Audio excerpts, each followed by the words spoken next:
Well, with that introduction, as you know, this is Alex from Heavy New York, and today we had a great phone interview in the summer, but now we officially meet in person. Hey, what's up? Let's meet in person. Yep, We're meeting now live. Coming to you live. Monte Pittman. It's so great to have you here, man. Thanks for having me. We just got to New York. We found a place to park, which was is really exciting. That's what we're really excited about. It was a beautiful parking job. Yeah, that's the first time I've ever heard beautiful parking job, and we found a place in parking. It's never both. It was like a work of art. People were watching us on the street. People were like clapping because you would think that we were going to hit something or we weren't going to fit and would have to give up. But we did it, and we're here playing the Gramercy Theater tonight with Sebastian Bach. With Sebastian Bach, of all people. Yeah. And this is exciting. Yeah, and it's so great to have you and talk with you now because when we spoke on the phone Between the Space and Better or Worse, it wasn't out yet. And I only listened to like a song or two. Now that I listened to the full record, the record is awesome. Let's just give the rundown on how the making of it was.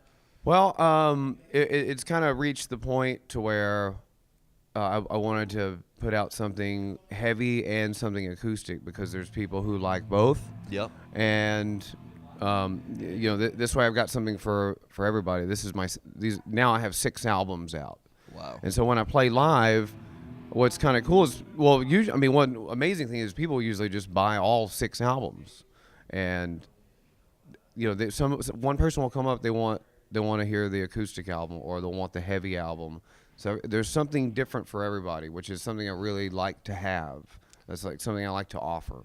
Yeah. Because we all listen to different stuff and at different times. You may listen to one thing in the morning, you're listening to something different at night. Yeah. Well, it's funny. You said over the phone when we spoke that Between the Space and Better or Worse, it doesn't necessarily count as a double album because of the differences between them, right? Right. I don't think of it as a double album. It's like 2 albums, 2 different albums. They mirror each other. They kind of reference each other. They're but they're not. They're like 2 puzzle pieces that go together in a way, but they're not. It's not a double album. Okay. Because one is a little heavier and one is more acoustic, more melodic, did the making of each of them have a completely different vibe and emotion? Yeah, I tried not to record one or the other at the same time. I would work on one thing and I would kind of stop, and then I'd work on the next thing. Okay. And so I would record the heavy, song. I would record the electric guitars all at a certain time. Also, I was set up for that. I have the mic set up and have all the the recording equipment set up to do the heavy stuff, and then I would do the acoustic guitars a separate way. Okay. Was this like a preconceived idea that you wanted to make 2 albums, one heavier and one more melodic? Yes and no. I just sort of kind of went with the flow of things, and Ryan Slagle and I were talking about what to do next, and I said, well, can I do 2 albums? I've got enough material for both, and he's like, yeah, if you got that, sure. It was that simple. Which is awesome. Now, I always feel like with these 2 albums, like somebody who really likes you kind of hit the best of both worlds. You have something for people who like more melodic stuff and people who just like more relentless and heavier stuff, right? Yeah, that's and I always look at it as, what do I need in my set list live? Like, what kind of songs do I need? Do I need faster songs? Do I need more just sort of like rock song? Do I need something slow? Do I need something that's more like different time signatures, more progressive, the crazy kind of the musicianship kind of stuff, or something simple, just a few chords? You kind of rope everybody in, and that's where we are now with the live show. It's like we come out fast and hard, and then I do an acoustic. I do the first song on the acoustic on the acoustic album, and it goes over so well because it kind of brings the dynamic down and kind of sucks everybody in, and then bam, then we hit them. Then we come back, and it keeps the set interesting. And you mentioned you're determining like your set list. Do you sometimes, because you're playing with Sebastian Bach tonight, guys sang with Skid Row and classic rock sounds. So do you maybe would adjust your set list depending on who you were touring with? No, I thought about that, but then some friends pointed out to me that Pantera were Skid Row's opening band when Pantera put out Vulgar Display of Power. So that's very and true. that was very successful for everybody involved. So I, I, I I'm okay with just with going in hard. Yeah, you got to do a tour. You got to do a tour with like Cannibal Corpse or something like that. I'd love to do that too. I would love to kind of do different tours with different kind of people. Like go out with a guitar player, go out with a band. I mean, I don't know. I would go out with Cannibal Corpse, and I'd love to do something acoustic. Like go out with like Ray LaMontagne or something like that. You I'm definitely. a huge fan of his, so like that kind of thing. Just do acoustic stuff, so you play it in front of their audiences, so they can all hear the different elements of what I'm bringing to the table. Yeah, and with all the different elements you have, it's almost kind of like knowing multiple languages. You can reach to people who like different stuff. Yeah, I guess it is. Yeah, you're right. It is. It is like different languages. I haven't thought of it quite like that. Yeah, Well, well, a good point. with all the different subgenres of rock and metal, it's practically a periodic table at this point. Yeah. And you see this with a lot of guitar players. Like, we like a lot of different kinds of music, different styles of music, because it's something new to learn. Like Alex Skolnick, he's out now. He's got an amazing new, his jazz trio. And that album is really good. Like, that's something that, I'm not just saying this because I'm friends with Alex, that, when I was 14, if I would have heard that, that's something I would have listened to over and over again to, like, be inspired to learn how to play guitar. Well, I feel like you and Alex Skolnick do kind of mirror because he plays with, a thrash legend and then does this jazz trio. You write heavy metal music and you also play with Madonna. So you have, like, different styles all throughout just music in general, not even just metal. Yeah, we both just love, you almost don't even look at it like a style of music. I mean, because you only have so many notes. And you make the chords just by putting together a different combination of those notes at the same time. I always say the different kind of music is really just the setting on your amp. I mean, really. I mean, you could play A little more distortion than another. if you played some rock songs with the clean setting on the amp, they may be country songs or pop songs. Yeah. And the same thing, if you could take like probably one of those crazy country riffs, and you put it through a lot of distortion and mute it, and it would sound like a really technical metal riff. Well, it's funny. There's this band I listen to called The Animal and Me, and they cover yeah. like Kesha songs and like Iggy Azalea and Adele, but they do it in like a metal, like they're screaming those lyrics. And people who would not touch that type of music with a 10-foot pole are now listening to that because they had like a metal version of it. Yeah, and you'd be surprised how many people, you find out like a lot of metal guys like stuff that's not metal. Yeah, of course, of course. Some of them won't admit it, but Yeah. But one thing I was always curious about is with every album that you've done and everything you've worked on, whether it was your solo stuff or with Prong or with Madonna, do you take a new approach to writing every time, or has every record been like its own experience, or do you have like a formula in songwriting that you stick with? I look at everything like you're starting from scratch. So when I do the next album, it's going to be like that's my first album. Okay. But it'll also sum up the other 6 albums I've done before and what I'm learning now. Okay. And also from playing live, like I'm thinking, I wish I had a riff like this. I wish I had a song like this. So you add that. And that goes every Madonna tour, by the way. I do that the same way. It's like starting over. You don't ever want to say, okay, we got to this point, and now where do we go from here? I think that's the wrong way of looking at it. I think you just start over from the beginning each time. That's an interesting way of putting You it. let everybody else say where you're going to take it from here, but you look at it like you're just starting over. Well, it's funny that you say that because sometimes, a band like looks at their previous record and sees the success that they've gotten and be like, okay, let's make a follow-up to this. So it's fair to say you never make a follow-up record. And usually you don't, that a lot of times that happens and you go, oh man, they had it, and I'm not crazy about their new album. Yeah, so you never know. Now, one thing I was curious about is being that, you're playing as Monte Pittman tonight, this is your solo stuff. Is there a little more creative independence because it's, your name, your solo stuff, and you're, obviously, you play in a band with people, but because it's your solo stuff that you have complete creative freedom over what you do? Well, yeah, I definitely do have that. I do everything, but live, then I tell everybody just do whatever you think needs to be done. That's why you're here. I've got John Deddy on drums, and I've got Eli Santana playing bass.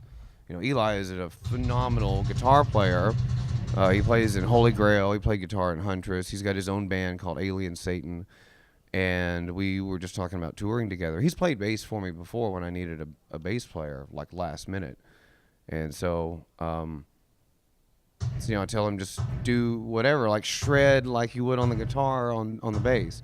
And for John, I'm like, just do whatever you want to do. Does collaborating with these different members, that is the loudest drum sound test I've ever heard. That's Bobby Jarzombek. He has the loudest drums in the world. It definitely sounds like it. Bobby Jazz Rombeck. I'm more excited As we for the call show him. tonight. But when you are working with these other band members live, do they bring in some newer stuff to the table that maybe somebody wouldn't hear on the record? Oh yeah, and then we kind of all of us sort of elaborate after playing it each night.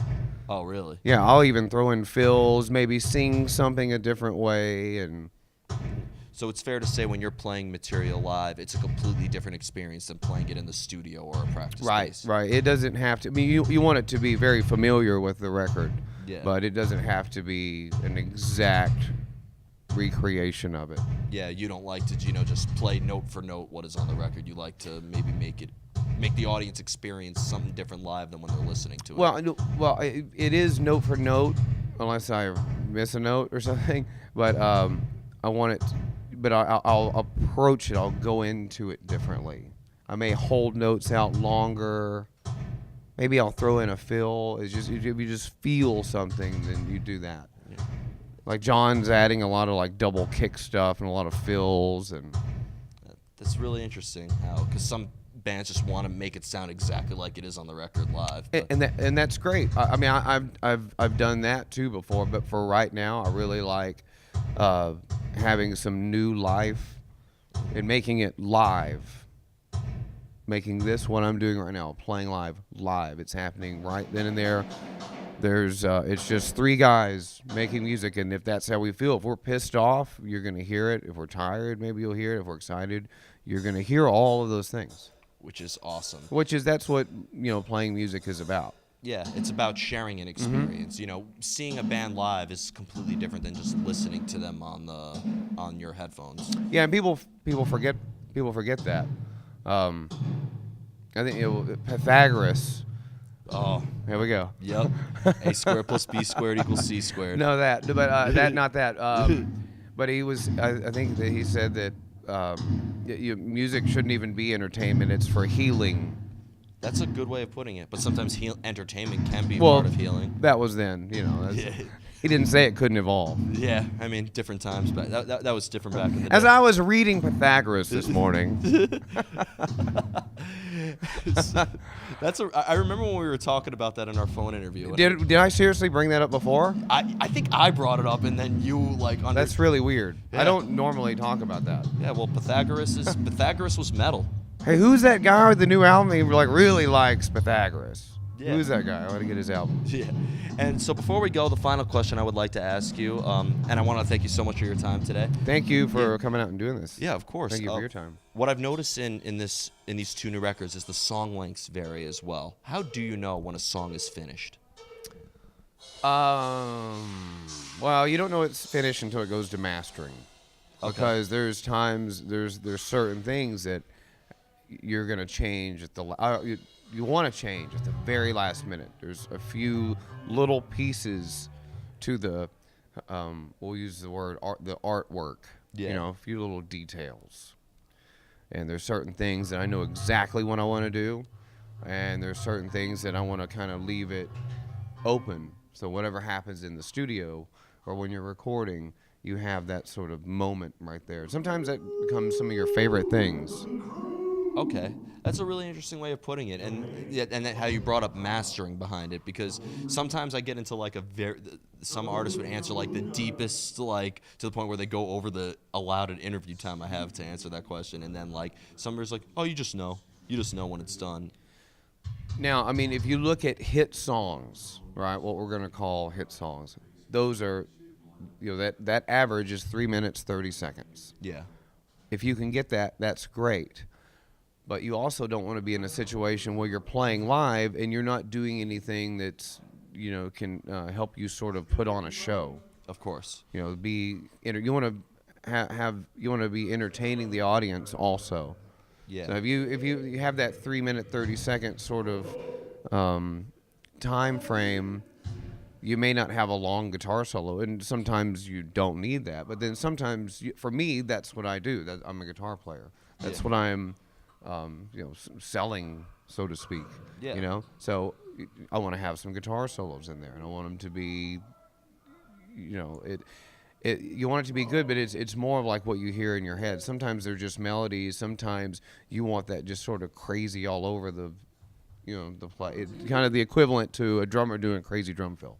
Yeah, actually, I've always thought that drums and guitar have a lot of similarities behind it. I just interviewed Sal Abruscato from A Pale Horse Named Death. Oh, But he awesome. used to drum for Life of Agony. Oh, yeah, and Typo and Typo. Negative. And he said that the way he writes drums is the same exact way that you would write melodies, because it's based on math and there's a certain structure that you have to follow. Yeah, and you just kind of like take what sticks in your head, and that's how you know it could stick in someone else's head. Yeah, it seems like with what you were telling me that there is like a preconceived idea and a very great structure behind it, but it also does happen organically at the same time. Yeah, all music, all art forms are about balance, really. That's always my answer to that. Yeah, that's a beautiful way to put it. Sometimes an inverted grasp of balance. Yeah. That's why I called the fourth album that. It's like everything gets turned upside down. That's a great way of putting it. So before we go, again, thank you so much for your time. Yeah, thank you so much. Yep. Thanks for having me. Hey, everybody. Yeah. Thanks for listening. Come Yep. see us play live. Yeah. Is there anything after the Sebastian Bach tour that you'd like to promote, or any new music, or? Well, I don't know. I want to do some more touring on these albums, and I mean that's it. I don't know. I usually don't know what's going to happen next. Every time I make plans, it changes. So it's but that's the plan, is to go out with someone else, do another tour. Awesome. Well, we look forward. It'd be great to go out with like a guitar player. Yeah, Joe Satriani maybe. Or something like that. That would be a good sort of next step, I think. Yeah, it definitely. If will. Joe's watching and he's looking for an opening act. Yeah, Eric Johnson. Yeah, whatever. Yeah, Animals as leaders. So Whatever, yeah, you never know. But thanks again, Monte. All right. Everybody, we are here with Monte Pittman. Be sure to pick up Between the Space and Better or Worse out on Metal Blade Records. This is Alex from Heavy New York. We'll see you next time.